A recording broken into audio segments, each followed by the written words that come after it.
Putusan MK tentang aturan pencalonan kepala daerah di Pilkada akan dikawal penuh oleh Partai Buruh Sumsel. Bahkan disampaikan oleh Sekretaris Partai Buruh Sumsel, pihaknya akan segera melakukan rapat konsolidasi dengan para pengurus guna menentukan calon kepala daerah yang diusung.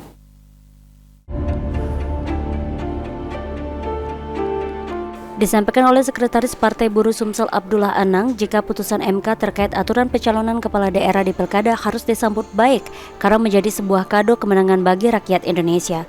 Oleh karenanya disampaikan oleh Abdullah Anang, Partai Buruh Sumsel akan mengawal penuh putusan tersebut dan berencana akan turun ke jalan untuk mengawal putusan MK tersebut.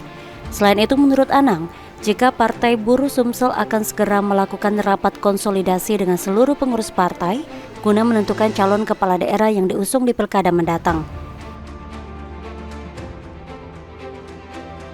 Kami sudah mendapat instruksi, kami harus bergerak dan kemungkinan kita akan turun ke jalan dan akan mendatangi DPR agar DPR konsisten patuh dengan keputusan Mahkamah Konstitusi ini. Termasuk kita juga konsolidasi di daerah melalui pusat akan kita sampaikan. Seperti diketahui, putusan MK nomor 60 dan 70 sudah disambut positif oleh warga Indonesia karena dengan adanya putusan itu membuat partai yang tidak dapat kursi di DPRD provinsi maupun kabupaten kota dapat mencalonkan calonnya dengan koalisi partai lain sesuai dengan persentase yang ditetapkan oleh MK. Firman Hidayat, PAL TV.